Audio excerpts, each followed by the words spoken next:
자, 일곱 번째 강의죠. 스포트 네트워크 수전에 대한 부분을 설명을 드리겠습니다.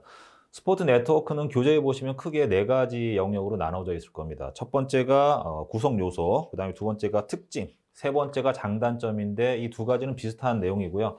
그 다음에 동작 특성에 대한 내용으로 되어 있을 건데 두 개의 강의로 나눠서 진행하겠습니다. 그 분량이 좀 많고 기술적으로 설명해야 될 부분들이 있기 때문에 한 번에 다 가게 되면 수강하실 때 조금 힘들고 좀 헷갈리는 부분이 있습니다. 그래서 제가 두 개의 파트로 나눠서 1번 영상과 2번 영상으로 촬영을 해서 올려드리도록 하겠습니다. 오늘 이제 강의 드릴 이제 첫 번째 영상에서 설명드릴 내용은 구성 요소에 대한 부분 하고요. 그 다음에 특징, 특징을 이해하시면 이제 장단점은 자동적으로 걸러지기 때문에 이 두 가지를 같이 묶어서 한 번에 설명을 드리겠습니다.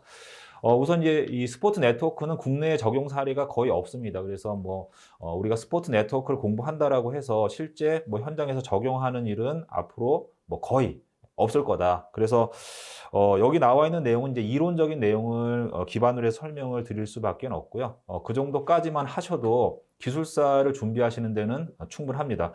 스포트 네트워크는 현장 적용 사례는 거의 없지만은 시험 문제는 간간히 나옵니다. 1년에 한 번 정도 나오기 때문에 이 내용을 좀 요약을 해 두시고 또 개념을 정확하게 이해를 하고 계시면 암기할 내용이 그렇게 많지는 않습니다. 그래서 중요한 항목이기 때문에 좀 깊이 있게 다뤄야 된다. 그렇다고 해서 너무 이렇게 저 뿌리 끝까지 갈 필요는 없고요. 기술사에 쓰이는 정도까지만 공부하시면 됩니다. 제 강의도 그 정도 수준에서 마무리를 하고요. 더 깊이 있는 내용은 저도 잘 모릅니다. 모르고 기술사에 필요한 정도까지만 저도 준비를 했기 때문에 제가 설명드리는 내용 정도만 하셔도 충분하다. 자, 개요 부분을 좀 보겠습니다. 개요 부분에 이제 스포트 네트워크에 대한 일반적인 사항들이 나와 있죠. 자, 스포트 네트워크는요, 우리가 앞에서 공부했던 수전 방식들하고 좀 다릅니다. 앞에서 1회선, 2회선 수전 방식에 대해서 공부를 했는데 거기에 스포트 네트워크도 들어가 있었단 말이에요. 그 부분은 제가 별도의 시간을 내서 강의를 드린다고 말씀드렸는데 스포트 네트워크는 일반적으로 2에서 4회선 정도의 배전선로로 수전받는 방식을 말한다. 그런데 이렇게 일본이나 이런 그 사례들, 논문을 보면 일반적으로 3회선 정도로 수전을 받습니다. 자, 정해 보시면 2회선, 4회선의 배선으로 인입하게 되며 특고압 수전 측에 차단기를 설치하지 않고 그 대신에 단로기를 설치한다. 이렇게 되어 있습니다. 부하 개폐기 혹은 단로기를 설치한다. 그 다음에 변압기 2차 측에는 변압기마다 네트워크 프로텍터가 설치되고 그 부하 측은 하나의 네트워크 모선으로 병렬로 접속되고 있다. 그 다음에 그 후단에는 테이크 오프 장치의 보호 설비가 들어가 있다고 되어 있습니다. 키워드는 2에서 4회선의 배전선, 그 다음에 네트워크 프로텍터라는 어떤 보호 장치를 우리가 사용하고 있고요. 그 다음에 네트워크 모선으로 병렬로 연결되어 있다고 되어 있는데 스포트 네트워크 수전 방식은요, 변압기 병렬 운전입니다. 그래서 2차 측을 병렬로 묶어놨죠. 그 다음에 그 후단부에 이제 간선이 설치가 되는데 그 간선을 설치할 수 있는 테이크오프 보호 장치가 들어가 있습니다. 자, 요 문장을 읽으셨다라고 하면요, 요걸 가지고 그림하고 서로 이제 좀 비교해서 보셔야 됩니다. 앞에 문구만 봐서는 정확하게 이해가 가지 않는데 이 그림을 보시면 이해를 하실 수가 있습니다. 자, 스포트 네트워크 문제가 나오면요, 여기 나와 있는 이 싱글라인 다이어그램하고 보호 개전에 대한 이 시스템 구성도에 대한 그림이 반드시 들어가줘야 됩니다. 자, 이 그림에 보시면 스포트 네트워크의 핵심적인 요소는 두 개의 박스로 구성이 되어 있죠. 이 박스가 나와 있고 이 박스 내에 있는 보호 계정과 관련된 시스템 구성도가 여기 별도의 두 번째 박스로 나와 있습니다. 자, 아까 이제 문장을 보시면 이 문장이 앞에 개요 부분에 나와 있는 문장이 이 그림을 가지고 설명한 거거든요. 그림 1번과 2번에 대한 부분을 설명한 겁니다. 자, 여기 보시면 스포트 네트워크는요, 배전선로가 일반적으로 3회선으로 그 인입을 받게 돼 있다라고 말씀드렸을 겁니다. 그래서 하나, 둘, 세 개가 있고요. 첫 번째 여기 나와 있는 개폐기의 종류로는요, 일반적으로 단로기를 쓰고 있습니다. 자, 다른 그 1회선이나 2회선 수전 방식 같은 경우에는 이 1차 측에 LBS라든지 ALTS라든지 때에 따라서는 조금 더 돈을 많이 투자한다라고 하면 VCB나 GCB 같은 차단기를 설치합니다.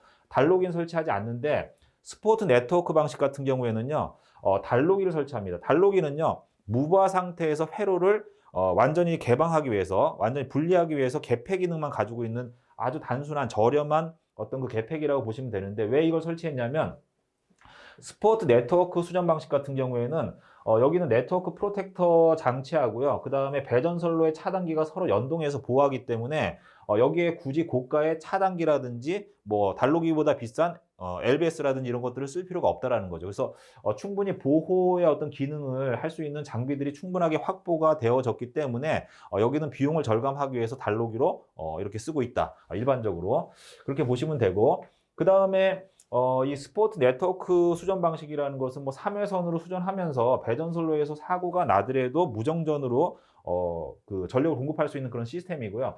그 다음에 수용과 하부에서 사고가 나더라도 무정전으로 공급이 가능합니다. 그리고 사고가 제거가 됐을 때 자동으로 복구되는 시스템이다라고 보시면 됩니다. 그러한 기능을 수행하기 위해서 여기는 보호 계전 시스템이 구축이 되어 있는데, 여기 보시면 84번, 67번, 78번 계전기가 있거든요.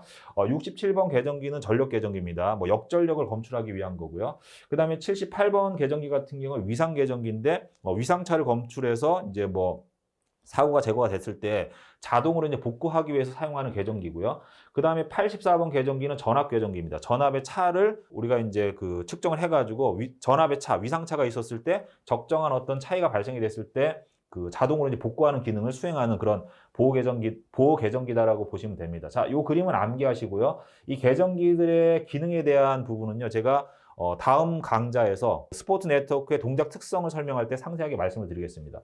그 다음에 스포트 네트워크 이제 구성 요소로서 네트워크 변압기가 있고요. 네트워크 변압기의 어떤 그 용량을 산정하는 기법이 있습니다. 그게 중요한데 말씀을 드릴 거고, 그 다음에 아까 방금 말씀드렸던 개통에서 사고가 났을 때 자동으로 차단하고, 그 다음에 자동으로 복구하는 기능을 프로텍터 차단기하고, 그 다음에 이제 여기는 보호 계전기가 동시에 수행하고요.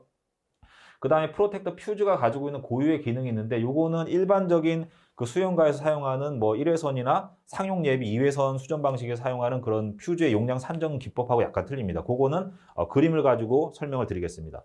자, 그 다음에 여기 보시면 아시겠지만 변압기 2차 측이 원래는 일반적으로 변압기 병렬 운전은 거의 하지 않거든요. 병렬 운전이라는 게 조금 그 복잡합니다. 그래서 일반적으로 사용하진 않는데, 스포트 네트워크 수전 방식 같은 경우에는 변압기 병렬 운전하고 있어요. 이렇게 보시면 2차측 모선이 묶여 있는 거죠.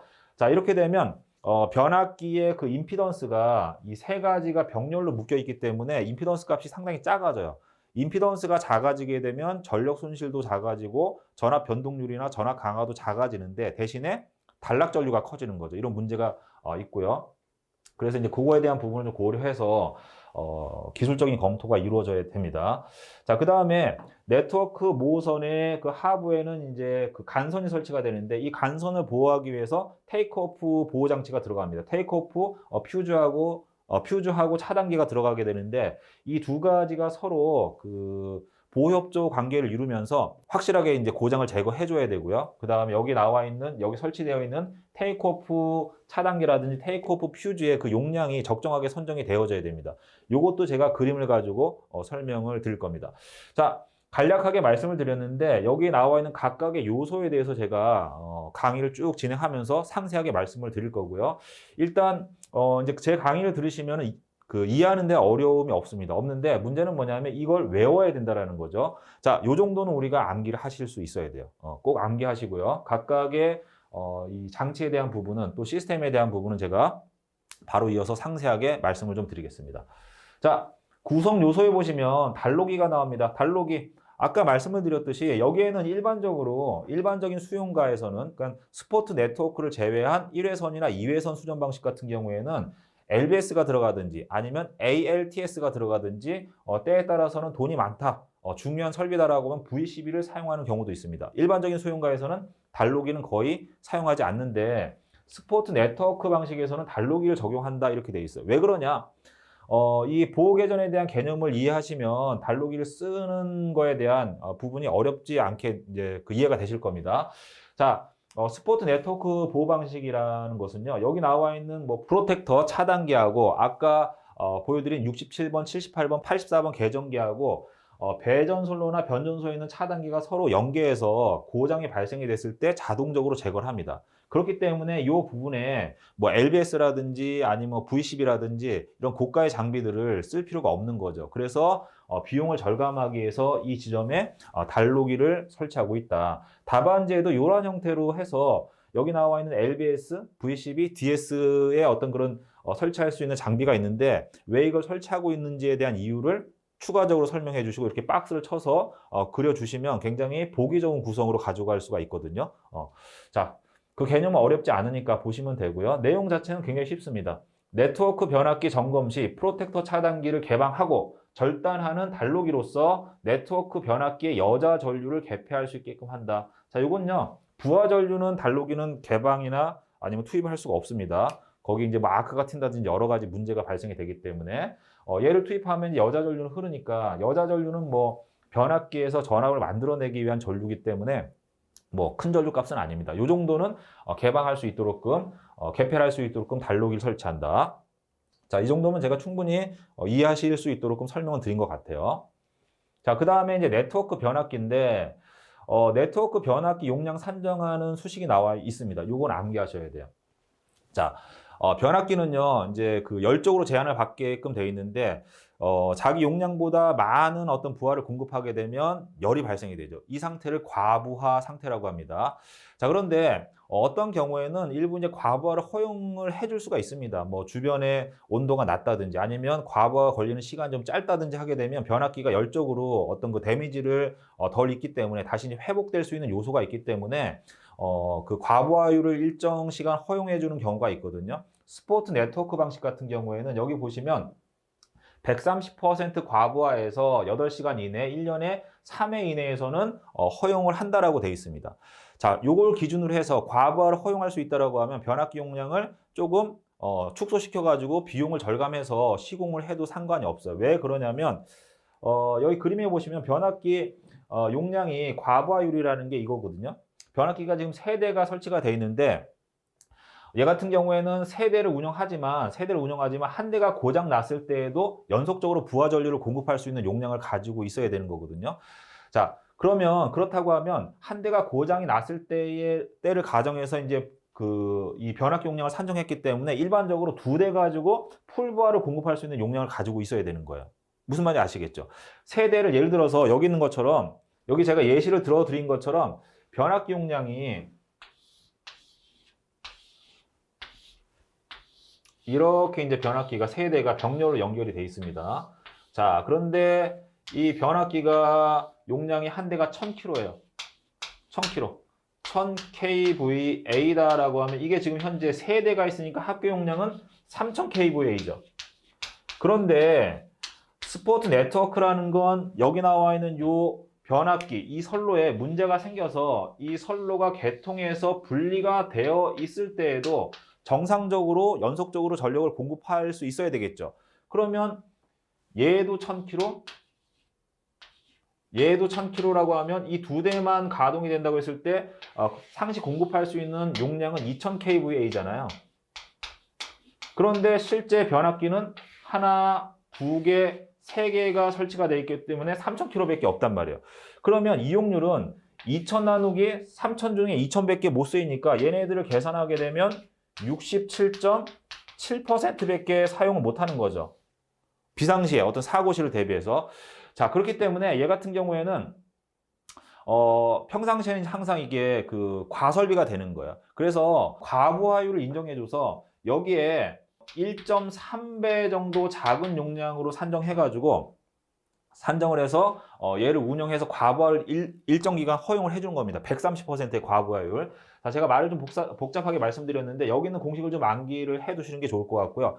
이 과부하율을 허용해준다는 건 회선수. 원래는 3회선인데 한 회선이 고장났을 경우에도 정상적으로 연속적으로 부하 전력에 대한 부분을 공급해줘야 되는데 이때 과부하율을 허용해준다는 얘기예요. 과부하율 얼마? 130%를 허용해준다는 얘기입니다.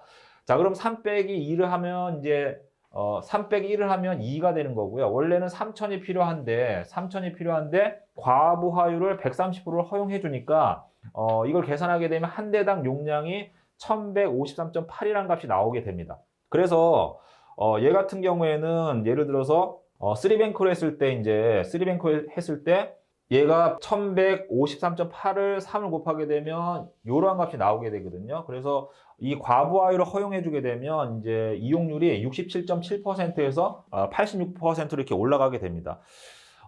이건 이제 왜 그러냐면요.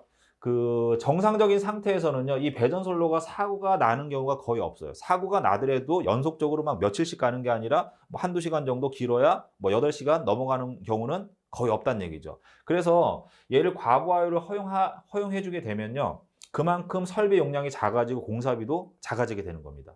자, 요 개념을 뭐 제가 좀 이제 어렵게 말씀드린 것 같은데 그렇게 어렵지 않고요.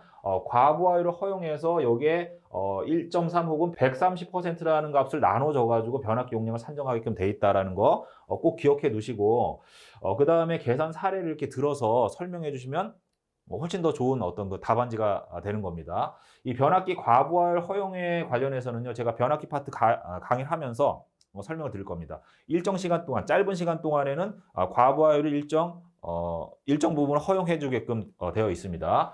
자, 변압기 용량 이렇게 산정한다는 거 잊어버리지 마시고요. 그 다음에 이용률에 대한 부분은 67.7%에 대한 부분은 제가 뒤에서 설명 좀 드리겠습니다. 자, 그 다음에 변압기 임피던스를 갖게 한다. 이건 뭐냐면 앞에서도 제가 잠깐 말씀을 드렸는데 이 스포트 네트워크 수전 방식 같은 경우에는 기본적으로 변압기 병렬 운전이 적용이 됩니다. 병렬 운전 조건에는 크게 뭐 4가지가 있는 거죠. 임피던스를 갖게 한다. 그 다음에 전압을 갖게 한다. 그 다음에 이제 퍼센트 임피던스를 이제 갖게 해줍니다. 그 다음에 이거 말고도 뭐 몇 가지 조건들이 있어요. 그래서 변압기 임피던스를 갖게 하는 거는 기본적으로 스포트 네트워크 수전 방식이 변압기 병렬 운전이기 때문에 이 임피던스의 차이를 이제 최소화시켜 줘야 됩니다. 내용을 좀 보시면 상시의 부하 분담을 균등하게 하기 위해 각 변압기의 임피던스의 차는 극히 작게 하여 두는 것이 좋다. 요거는 제가 변압기 병렬 운전 조건 설명하면서 뒤에 변압기 파트에서 상세히 말씀을 드릴 겁니다. 병렬 운전이기 때문에 임피던스가 다르면 안 된다. 다르게 되면 임피던스의 크기에 반비례해서 부하 분담하기 때문에 밸런스가 안 맞게 됩니다. 자, 그 다음에 뭐 불연화, 난연화, 뭐 이건 뭐 모든 변압기들의 다 적용하면 좋은 거죠. 스포트 네트워크가 아니더라도 다른 수전 방식이라고 하더라도 불연화, 난연화를 해주면 좋습니다. 몰드형 변압기, SF6 가스 절연형 변압기가 주류를 이루고 있다. 뭐 다른 변압기도 쓸 수 있겠지만 뭐 이러한 어떤 그 불에 타지 않는 소재를 사용해서 적용해주면 좋다라고 보시면 될 것 같습니다. 자, 그 다음에 세 번째 항목을 좀 보겠습니다. 여기 보시면 이제 프로텍터 퓨즈는 프로텍터 차단기와 직렬로 접속하여 변압기 2차 측 직하의 단락 및 네트워크 모선의 단락을 보호한다. 이 퓨즈의 용량은 변압기 직하 단락의 역방향 합성 단락 전류 이상의 차단 전류를 고려해야 된다. 이렇게 나와 있습니다. 자, 이 문장만 봐서는 뭔지 이해가 안 가요. 그림이 반드시 있어야 돼요. 이 그림을 가지고 제가 좀 설명을 드리겠습니다. 자, 프로텍터 보호 장치에는 퓨즈하고 차단기가 있고 얘네들을 동작을 시키는 개전기들이 있습니다. 자, 지금 뭐를 설명하고 있냐면 프로텍터 퓨즈에 대한 부분을 설명하고 있는데 여기서 보시면 프로텍터 퓨즈의 용량을 얼마로 해야 되냐면 변압기 직하에서 변압기 바로 밑에서 이 부분에서 여기 화살표 친 이 부분에서 사고가 발생됐을 때 역방향이란 말이 나옵니다. 역방향 합성 단락 전류 이상의 크기를 해줘야 된다. 자, 이건 뭐냐면요. 얘는 스포트 네트워크이기 때문에 얘만이 가지고 있는 단락 전류의 아주 그 독특한 특성이 있습니다. 자, 이 부분에서 사고가 발생이 되면요. 예를 들어서 이게 1번 회선, 2번 회선, 3번 회선이라고 하면 고장 지점을 향해서 단락 전류가 흐르게 되는데 1번에서는 요만큼의 고장 전류, 단락 전류가 흘러 들어옵니다. 이 고장 전류의 크기를 IS라고 놓겠습니다. 자, 위에서는 IS가 한 개만 내려왔죠. 그런데 변압기 2차 측이 병렬로 묶여 있기 때문에 단락 전류가 2번 모선과 3번 모선에서 이렇게 해서 타고서 이렇게 들어온단 말이에요. 3번 모선에서 이렇게. 자, 그러면 이 퓨즈에서는요. 사고가 변압기 바로 직하에서 났을 때는요. 역방향의 전류가 이 전류의 2배의 크기에 해당되는 단락 전류가 일로 흘러 들어오겠죠. 이 전류를 얘는 차단해줘야 돼요. 자, 그런데 사고가 나지 않은 회선을 보시면 단락 전류는 아랫방향으로 하나만 흘러 들어오죠. 그러면 이 세 개의 퓨즈 중에서 어떤 게 동작을 해줘야 되느냐? 고장이 발생된 그 지점의 퓨즈가 동작해주고 그 다음에 이 상부에 있는 차단기가 동작하면 고장난 선로가 회로에서 제거가 되는 거죠.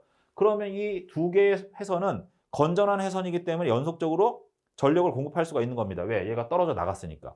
그러면 이 파워 퓨즈는요. 한 배의 단락 전류에 동작해서 해야 되는 게 아니라 몇 배의 단락 전류? 두 배의 단락 전류에 동작하게끔 세팅이 되어져야 되겠죠. 그 다음에 파워 퓨즈의 차단 용량도 이 두 배의 단락 전류에 폭발하지 않는 그런 내성을 가지고 있어야 되겠죠. 그래서 변압기 직하의 역방향 합성 단락 전류 이상의 차단 전류를 고려해야 된다라는 이야기가 여기서 나오는 겁니다. 자, 이 문장은 그대로 안 외워집니다. 이 그림을 이해를 하셔야지만 외우실 수가 있는 거죠. 자, 요거 이해하시고요. 이 그림 암기하시고 이 그림을 보면서 예를 써주시면 되는데 이때에 여기 나와 있는 이런 키워드들을 암기를 해 두시면 좋겠죠. 왜냐하면 이런 것들은 이해를 해서 쓰려면 말이 길어져요.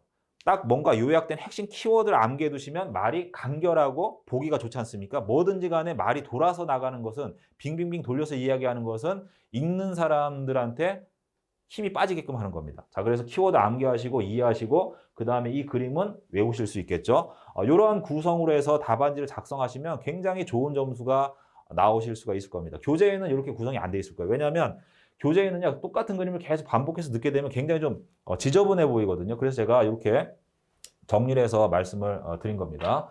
자, 그 다음에 프로텍터 차단기도 동일한 방식이 적용이 됩니다. 자, 프로텍터 차단기 같은 경우에는요, 역방향의 전류를 검출할 수가 있어야 돼요. 여기 보시면 네트워크 계정기는 아까 말씀드린 67번 계정기, 그 다음에 78번, 84번 계정기입니다. 네트워크 계정기와 조합하여 역전력 차단이나 자동 투입을 하는 것으로서 프로텍터 차단기는 일반적으로 기준 차단기가 사용되고 있다. 자, 예를 보시면요.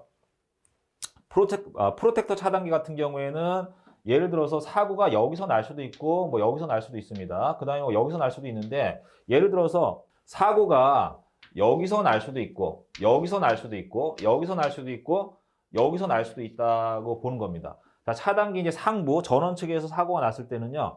고장 전류가 예를 들어서 사고가 난 선로를 보시면 이렇게 이제 흘러 들어온단 말이에요. 그런데 차단기 입장에서 봤을 때는 고장 난 선로만 방향이 역방향으로 이렇게 흘러요. 그 다음에 사고가 나지 않은 선로에도 단락 전류가 흐를 수밖에 없다라고 설명드렸죠. 왜? 변압기가 병렬 운전이기 때문에 이렇게 해서 역으로 타고 들어가기 때문에. 자, 그런데 사고가 나지 않은 건전 회선에도 단락 전류가 흐르긴 하지만 얘네들의 방향은 위에서 아래로 내려가고요. 사고가 난 선로의 차단기에서 봤을 땐 고장 전류가 위쪽으로 흘러가죠. 역방향이란 말이에요. 그러면 고장난 선로만 제거하기 위해서는 방향성을 우리가 검출해서 얘를 차단하는 방법밖에 없어요. 왜? 차단기 입장에서 봤을 때는 고장 전류가 똑같이 크기는 IS 하나, IS에 한 배만 흐르지 않습니까? 고장 전류의 크기만 가지고서는 판정할 수가 없다는 얘기예요. 방향을 가지고 판정한다는 얘기죠. 약간의 차이는 있겠지만 그래서 방향성, 역방향 계정기 67번 계정기가 전력 계정기인데 이게 방향성을 판별하는 계정기입니다. 얘를 통해서 역방향의 단락 전류가 흐르는 차단기만 동작을 시키는 거예요. 자, 이게 역전력 차단에 대한 개념입니다. 자, 그 다음에 이 고장 부분이 선로에서 제거가 되고 고장 요소를 없애버렸어요. 그럼 다시 투입을 해줘야 되겠죠. 얘를 없애고 투입을 하게 되면요. 여기는 차단기가 다시 또 투입이 돼줘야 돼요. 그래야 얘가 다시 복구가 되고 얘네들이 과부하의 어떤 그런 요소로부터 벗어나잖아요. 우리가 아까 130%의 과부하까지 허용하게끔 했지 않습니까? 몇 시간? 8시간. 그럼 8시간이 넘어가면 이 변압기에 무리가 가기 때문에 반드시 그 시간 안에 복구를 해줘야 되거든요. 이 복구도 자동적으로 해준다는 얘기예요. 어떻게 해주느냐? 아까 78번 계정기가 있었고 84번 계정기가 있었는데 얘네들이 전압의 크기와 위상을 판별하는 거거든요. 그래서 전압의 크기와 위상을 판별해서 이런 것들이 정상 상태에 가까운 값으로 복구가 됐다라고 하면 걔를 검출해가지고 얘를 자동적으로 투입을 해줍니다. 이게 자동 투입 방식에 대한 부분이다. 이렇게 보시면 되죠. 어렵지 않죠. 뭐 78번 계정기와 84번 계정기 동작에 대한 부분은 제가 다음 강의에서 상세하게 말씀을 드리겠습니다. 자, 이렇게 정리를 좀 해두시면 좋을 것 같아요. 방금 말씀드린 부분이 여기에 설명되어져 있는 부분이죠. 그래서 역전력 차단하고 차전압 투입이나 뭐 자동 투입, 그러니까 사고가 났을 때 이제 차단하는 거하고 사고가 제거가 됐을 때 이제 자동으로 복구가 되는 그런 개념들은 여기 있는 이러한 장치들이 여기 있는 계전 시스템에 의해서 자동적으로 제어가 되는 거죠. 아까 말씀드렸던 67번 계전기 역전력 차단, 그 다음에 78번 위상 계전기, 그 다음에 84번의 전압 계전기. 얘네들은 이제 자동으로 복구할 때, 투입할 때 쓰이는 계전기들이거든요. 얘는 차단할 때 쓰이는 거고, 뭐 이런 것들이 서로 연동이 돼서 움직이게끔 돼 있습니다. 자, 그 다음에 간선에 대한 보호인데, 이 간선에 대한 부분은 방금 제가 보여드렸던 그 그림 박스 하부에서, 그러니까 그 모선에 있는 하부에서 사고가 났을 때 이제 보호 협조하는 방식인데, 얘는요, 그 상부에 있는 프로텍터 차단기와 프로텍터 어떤 그런 보호 장치들하고 서로 이제 보호 협조해서 하부에 있는 보호 시스템들이 사고 확산되지 않도록 해서 먼저 이제 우선적으로 동작하게끔 그 보호 협조하게끔 되어 있습니다. 자, 이거 보시면 간선 보호 장치에는 ACB나 배선용 차단기가 많이 사용되고 있다. 뭐 이건 당연한 얘기고요. 이것은 분기 회로인 간선 이후의 단락이나 과부하 보호를 목적으로 하여 설치되는 것이다. 스포트 네트워크 수전 설비는 수전 단로기, 네트워크 변압기, 프로텍터 퓨즈, 프로텍터 차단기를 수납한 프로텍터 스위치 기어와 이렇게 되어 있습니다. 자, 여기서 자르세요. 여기서부터 여기까지 자릅니다. 이렇게. 요 부분과 그 다음에 네트워크 모선 하부에 있는 테이크오프 스위치와 테이크오프 스위치 기어, 여기에는 테이크오프 퓨즈하고요, 테이크오프 차단기, 그 다음에 보호 계전기로 구성이 되어 있습니다. 자, 이렇게 두 가지 영역으로 나누시면 돼요. 1번 영역, 2번 영역. 얘네들이 보호 협조하게끔 되어 있는데, 제가 이제 그림을 통해서 말씀을 드릴 건데요. 사고가 나면 간선에서 사고가 나면요. 간선에서 사고 나면 1차적으로 그 사고 난 지점에서 가까운 곳에 설치되어 있는 보호 장치가 먼저 동작해줘야 돼. 이게 뭐냐? 테이크오프 스위치 기어에 해당이 되는 겁니다. 얘가 먼저 동작하고요. 얘가 동작을 못했을 때 후비 보호 차원에서 얘가 동작해주면 되는 겁니다. 얘가 주 보호, 후비 보호. 그 다음에 주 보호로 동작해줘야 되는데 이게 용량이 좀 작아요. 예를 들어서 얘가 갖고 있는 용량이 전격 차단 용량이 10카의 용량을 가지고 있는데 고장 전류가 12카라는 전류가 흘렀습니다. 예를 들어서 이런 경우 거의 없지만, 이랬을 경우에는 상위에 있는 후비 보호에 있는 차단 용량이 예를 들어서 40카라고 하면 얘는 12카를 차단해도 문제가 없기 때문에 얘가 동작하도록끔 세팅을 해주면 되는 거예요. 이게 그 얘기입니다. 어렵지 않죠? 자, 예를요 그림을 통해서 제가 설명을 드리겠습니다. 방금 말씀드렸던 것처럼 1번에 해당되는 게, 첫 번째에 해당되는 게 요 위에 있는 박스예요. 자, 이거 보시면 수전 단로기, 네트워크 변압기, 프로텍터 퓨즈, 프로텍터 차단기가 상부에 있는 거고요. 그 다음에 네트워크 모선 하부에 간선이 있잖아요. 간선 보호용. 간선 보호용으로 테이크오프 차단기, 테이크오프 퓨즈 두 가지가 있습니다. 자, 제가 아까 뭐라고 말씀드렸냐면 얘가 주 보호다. 나중에 이제 보호 계전기 할 때 주보호와 후비보호에 대한 개념을 설명을 드릴 거예요. 얘가 후비보호의 개념이다. 자, 이거 무슨 얘기냐면요. 이 간선, 이 부분에서 사고가 났습니다. 자, 이렇게 사고가 나게 되면 그냥 단순하게 그리겠습니다. 여기서 이렇게 고장 전류가 쫙 흘러 들어와요. 자, 그런데 이렇게 고장 전류가 흐를 때 상부에 있는 얘네들이 동작하게 되면 이 하부에 있는 모든 지역의 정전이 발생이 되겠죠. 그러면 사고 범위가 확대가 되는 거죠. 자, 그런데 얘가 사고가 났을 때 여기 있는 테이크오프 퓨즈나 테이크오프 차단기만 동작하게 되면 요 선로만 떨어져 나가는 거 아닙니까? 고장 구간이 축소가 되겠죠. 그런데 여기 나와 있는 이 장치들에 문제가 생겨서 보호를 못하게 되면요. 그 뒤에 있는 보호 장치들이 차단하게끔 되어 있습니다. 이게 후비 보호거든요. 얘가 차단하지 못하면 위에 있는 차단기가 동작하면서 사고 범위가 더 커지겠죠. 자, 이렇게 하려면요. 고장 전류가 흘렀을 때 이 고장 전류에 의해서 이 하부에 있는 이런 그 차단기들이 먼저 동작하게끔 만들어줍니다. 그 다음에 얘가 동작하지 않았을 때 이 부분이 동작하게끔 만들어줘요. 자, 그 다음에 이 선로에 퓨즈하고 차단기가 있다라고 하면 일반적으로 차단기가 먼저 동작하도록끔 세팅을 해줍니다. 왜? 퓨즈는요. 동작을 했다라는 건 퓨즈가 끊어졌다는 얘기잖아요. 그럼 다시 복구를 할 수가 없어요. 차단기는 동작하면 다시 투입하면 되니까 다시 써먹을 수가 있는 거죠. 그래서 일반적으로 보호 협조를 할 때는요. 위치가 뭐 위에 있건 아래에 있건 간에 위치가 뭐 상하가 뭐 위에 차단기가 있고 뭐 밑에 파워 퓨즈가 있고 혹은 상부에 파워 퓨즈가 있고 하부에 차단기가 있다고 하더라도 일단은 차단기가 먼저 동작을 하도록끔 해줍니다. 얘가 동작 안 했을 때 파워 퓨즈가 동작하게끔 해주고요. 얘네들이 동작 안 했을 때 그 상위에 있는 차단기류들이 동작하게끔 만들어주는 거예요. 무슨 말인지 가셨죠? 자, 이걸요. 그림으로 설명하면 이렇게 우리가 볼 수가 있는 거죠. 자, 뒤에 동작 특성에 그림이 나오는데 그 부분을 제가 먼저 좀 땡겨 왔습니다. 자, 요 그림에서 이제 포인트를 잘 짚으셔야 돼요. 그림이라는 건요, 뭐 외우셔야 되지만 무조건 뭐 처음부터 끝까지 다 그냥 통으로 외운다 그런 개념으로 공부하시면 굉장히 피곤합니다. 그리고 잘 안 외워져요. 그리고 이제 그걸 답안지에 쓰신다고 하더라도 자꾸 틀려요. 자, 포인트를 잡으셔야 돼요. 포인트를 잡으시고 답안지에는 반드시 그 포인트에 대한 나의 의견을 써주는 게 좋습니다. 그게 이제 기술사들이 해야 되는 역할, 중요한 역할 중에 하나거든요. 자, 이 그림을 보시면 좀 헷갈리게 되어 있는데 이 전류는요, 원래 이 X축을 나타내는 값이에요. 전류의 크기. 이 Y축은 이제 시간인 거죠. 요게 딱 전류가 여기 와 있으니까 이 선에 대한 부분을 표기한 것 같은데 그렇지 않습니다. 자, 보시면 여기 나와 있는 요 곡선이 있잖아요. 요게 현재 테이크오프 장치의 그 CT 곡선, TC 곡선이라고 보시면 돼요. 타임 커런트 곡선이다라고 보시면 될 것 같아요. 동작 특성 곡선입니다.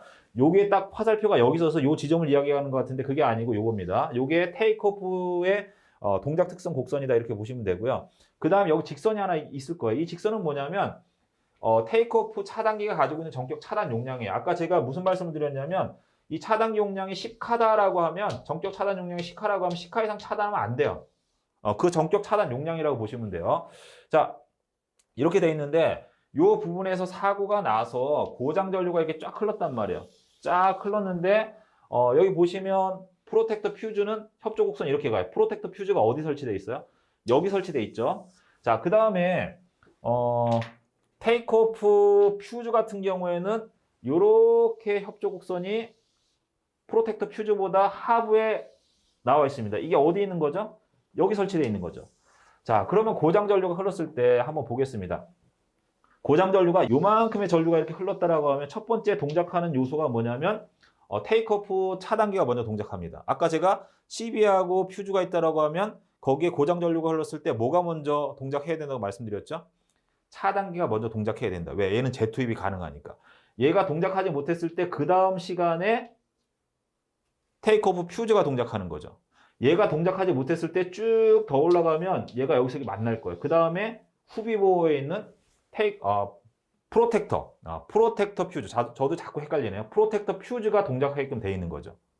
자, 그런데 차단기에 전격 차단 용량을 넘어가게 되면요. 그때는 차단기는 동작하지 않습니다. 동작하지 않고요. 그 다음에 이 지점에 가기 전에 어느 지점서부터는요. 차단기 용량이 딸리기 때문에 그때는 고장 전류가 증가하게 되면 파워 퓨즈가 먼저 동작을 해요. 왜? 프로텍터 차단기가 고장 전류를 차단하다가 자기의 그 허용값보다 커지게 되면 폭발할 수가 있기 때문에. 그래서 얘가 먼저 동작하고 그 다음에 테이크오프 차단기가 동작하고 퓨즈가 먼저 동작하고 그 다음에 안 됐을 경우에는 차단기가 동작하고 얘도 동작이 안 되면 후비보호 차원에서 프로텍터 퓨즈가 동작하게 됩니다. 얘네들이 동작하게 되면요. 얘네들이 예를 들어서 그럴 일 없겠지만 다 잘리게 되면 이 하부에 건전한 회선도 전기가 공급이 안 되니까 정전이 발생이 되겠죠. 이걸 사고 범위 확대라고 합니다. 이렇게 되지 않게끔 하기 위해서 얘네들이 먼저 동작해서 제거를 해줘야 되는 거죠. 이러한 어떤 메커니즘으로 구성이 되어 있다는 얘기예요. 그 다음에 얘가 넘어가게 되면 그 다음부터는 테이크오프 차단기는 동작 안 합니다. 이 전격 용량을 넘어가게 되면 그 다음에 퓨즈들만 동작하게끔 되어 있죠. 이런 식으로 세팅을 하시면 되는 거예요. 자, 여기 나와 있는 이 그림이 이해가 가셨다라고 하면 위에 있는 문장은 어렵지 않겠죠. 근데 위에 있는 문구만 읽으셨을 경우에는 정확하게 개념을 이해할 수가 없어요. 자, 이 그림 이해하셨다라고 하면 이 그림을 암기하셔서 답안지에 써주시고요. 그 다음에 교재에는 이런 내용들이 정확하게 표기가 안 돼 있는데 그림을 조금 각색을 하셔가지고 모디파이 하시고 자기 의견을 추가하셔서 자기 스타일에 맞게끔 그렇다고 해서 뭐 내 마음대로 만드는 게 아니라 정확한 어떤 그 내용을 전달할 수 있는 정확한 메커니즘을 설명할 수 있는 포인트를 잡아서 그림을 다시 수정하셔가지고 답안지에 기술을 해 주시면 좋습니다. 이대로 그리셔서 답안지 옮기시고요. 그 다음에 이 그림을 보면서 설명하시면 돼요. 설명하시되 키워드들을 암기해 두시는 게 좋다라고 말씀드렸죠. 자, 이렇게 해서 세 번째 항목에 대한 부분을 설명을 드렸고요. 앞에 있는 내용들이 이해가 가셨다라고 하면 특징이라든지 그 다음에 장단점에 대한 부분은 기술적인 요소를 정확하게 이해하셨으면 이걸 외우시는 건 어렵지 않아요. 그 내용을 이제 압축하고 요약한 것이기 때문에 자, 특징을 보겠습니다. 자, 특징 공급 신뢰도 당연히 높죠. 왜? 3에서 수전했고 그 다음에 그 하부에 프로텍터 보호장치 그 다음에 테이크오프 보호장치가 있기 때문에 자동으로 사고를 제거하고 자동으로 복구가 되니까 당연히 공급 신뢰도가 높을 수밖에 없습니다. 보호 방식의 자동화. 제가 이거 안 읽어드려도 되겠죠. 왜? 앞에서 충분히 설명했으니까. 그 다음에 특고압 측의 차단기를 생략한다. 단록일 썼죠. 왜 썼습니까? 보호개전 시스템이 완벽하기 때문에 거기에 또 고가의 장비를 써서 돈을 더 쓸 필요가 없다는 얘기죠. 예산을 절감해야 되니까. 그 다음에 선로의 이용률이 좋다. 자, 67.7%, 환상 공급 방식은 50%다. 요건 제가 설명 안 드렸는데 이거 말씀드리겠습니다. 이거 뭐냐면 상용 예비 선로에 대한 부분은 앞에 강의에서 제가 말씀을 드렸을 거예요. 자, 2회선 수전 방식 같은 경우에는요.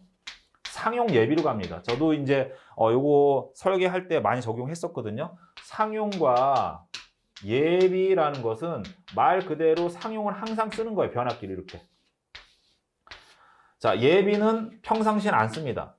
자, 여기 부하가 1000kg의 부하가 소비가 되고 있어요. 그러면 요 그냥 여유 없이 바로 가겠습니다. 이 변압기 용량도 1000kg가 돼야 되고요. 얘도 1000kg가 돼야 됩니다. 예비는 뭐냐? 그냥 스페어. 평상시 안 쓰는 거야. 안 쓰기 때문에 얘 하나만 쓰니까 여기서 필요한 용량 100%를 여기다 설치해줘야 되겠죠. 그런데 얘가 고장났을 때 얘도 무리 없이 공급해줘야 되니까 동일한 용량이 필요하겠죠. 자, 용량은 필요로 하는 전력 사용량은 1000kg인데 변압기 용량은 2000이 들어가는 거죠. 그래서 이용률이 50%인 거예요. 그런데 스포트 네트워크는 이게 지금 3개가 들어가 있는 거 아니에요. 이렇게 3개가 들어가 있고 얘가 1000이라고 하면 얘네들은 용량을 500으로 해주면 돼. 왜? 얘가 고장났을 때 이 2개의 합계가 1000이 되면 되는 거니까. 그러면 얘네들 3개 합계는 1500인데 실제 사용하는 건 1000kg밖에 사용 안 하잖아요. 그러면 이거는 이용률이 3분의 2에 해당이 되니까 67.7%가 되는 거예요. 그런데 여기에 과부하율을 고려하게 되면 87%까지 올라간다. 86.6%까지 올라간다고 말씀드렸죠. 그 얘기입니다. 그래서 2회선 수전 방식, 환상 공급이라는 게 이렇게 이제 묶여서 돌아서 들어가는 거 아닙니까? 이렇게 있으니 이게 환상 방식이거든요. 이렇게. 이건 환상 방식이라고 하니까 환상 방식이라는 것은 2회선 수전 방식이고 상용과 예비 선로가 들어가 있다는 얘기예요. 변압기로 표현할 수도 있고 배전 선로, 이 선로로 표현할 수도 있는 겁니다. 그래서 선로의 이용률이라는 용어를 쓰는 거거든요. 무슨 말인지 가셨죠? 이렇게 보시면 되고요. 여기에 과부하율 130%까지 적용하게 되면 86.6% 대략적으로 87%까지 이 설비 이용률이 선로 이용률이 올라간다. 설비 이용률이 올라간다. 이렇게 설명할 수도 있고요. 이거 선로의 이용률이기 때문에 회선수로 가지고 따졌으니까 이렇게 되는 거고 변압기는 용량으로 따지잖아요. 그래서 그런 차이가 있다라는 거 봐주시면 될 것 같습니다. 자, 그다음에 변압기 변동률에 대한 부분이 나와 있는데 전압 변동률은 왜 좋아지냐면 왜 향상이 되냐면 변압기 병렬 운전입니다. 스포트 네트워크는 병렬 운전하게 되면 얘네들이 임피던스가 n분의 1이 되기 때문에 작아지는 거죠. 임피던스가 작아지게 되면 저항 요소가 작아지기 때문에 전압 변동률은 작아질 수밖에 없어요. 자, 그렇게 보시면 될 것 같습니다. 자, 얘네들을 정리하게 되면 똑같은 내용이에요. 근데 왜 이런 내용들을 이제 자꾸 반복해서 말씀을 드리냐면 문제가 그렇게 나와요. 특징에 대해서 설명하죠. 장단점에 대해서 설명하죠. 10점짜리로. 아니면 얘네들 묶어가지고 25점짜리로 내기 때문에 제가 뭐 똑같은 비슷한 요소지만 자꾸 이제 반복해서 설명을 드린 겁니다. 앞에 특징에 대한 부분을 이해하셨다. 그 다음에 어떤 그 특성에 대한 구성 장치의 특성에 대한 부분을 이해하셨다라고 하면 장점과 단점은 어렵지 않게 이제 외우실 수가 있는 거죠. 자, 무정정 공급이 가능하다 설명드렸습니다. 기계의 이용률이 좋다. 선로의 이용률, 변압기 이용률 좋다. 뭐에 비해서? 2회선 수전 방식에 비해서, 상용 예비에 비해서. 그 다음에 전력 손실이 감소가 된다. 왜냐? 변압기 병렬 운전하게 되면 임피던스가 작아지는 거죠. 작아지게 되면 전력 손실도 작아지게 됩니다. 자, 그 다음에 전압 변동률 작아진다 말씀드렸어요. 그 다음에 부하 증가에 대한 적응성이 좋다. 왜냐하면 얘 같은 경우에는 세 대를 쓰게 되는데 한 대가 예비 분량이라고 보시면 돼요. 그렇기 때문에 항상 그 설비 운영하는데 정상적인 상태에서는 설비 운영하는데 여유가 있습니다. 사고 상태에서는 과부하율을 적용해서 우리가 용량 산정하지만 과부하율 적용했을 때 2대를 운영했을 때 3대 중에 2대를 운영했을 때 과부하율이 적용이 되는 거고 평상시엔 3대가 다 들어가잖아요. 그러니까 하부에서 부하가 증감이 되더라도 일단 여유량이 있기 때문에 부하 증가에 대한 적응성이 좋을 수밖에 없는 거죠. 대신에 단점은 뭐냐? 비쌉니다. 비싸죠, 당연히. 그 다음에 보호장치가 복잡하죠. 이 복잡한 것도 결국은 이제 돈하고 연결되는 거죠.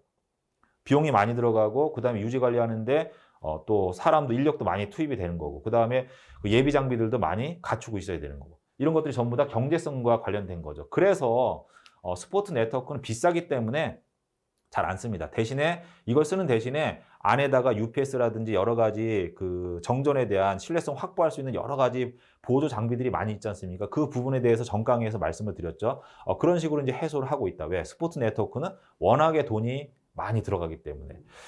자, 스포츠 네트워크에 대한 1차 강의를 모두 마무리했습니다. 제가 오늘 강의 드린 게 구성 요소에 대한 부분을 설명드렸죠. 변압기 용량 산정하는 기법에 대해서, 그 다음에 프로텍터 보호장치들이 어떻게 동작하는가, 그 다음에 네트워크 보호장치들과 프로텍터 보호장치들 간의 보호협조 관계에 대해서 말씀을 드렸습니다. 그 다음에 특성을 가지고 또 장단점의 핵심 요소들을 뽑아내는 부분까지 설명드렸습니다. 잊어버리지 마시고 제가 암기하라고 한 부분이 있을 것이고요. 그 다음에 그림을 어떻게 정리하는가, 그 다음에 그림과 서술형의 내용을 어떻게 매칭을 시켜서 답안지를 구성하는가에 대한 부분도 상세하게 설명을 드렸습니다. 자, 제가 지금 이제 동작 특성에 대한 부분은 말씀 안 드렸는데 요것도 지금 시간을 소비한 것만큼 그만큼 들어가기 때문에 요거는 다음 시간에 이어서 강의를 드리도록 하겠습니다. 오늘 강의는 여기서 마무리하겠습니다.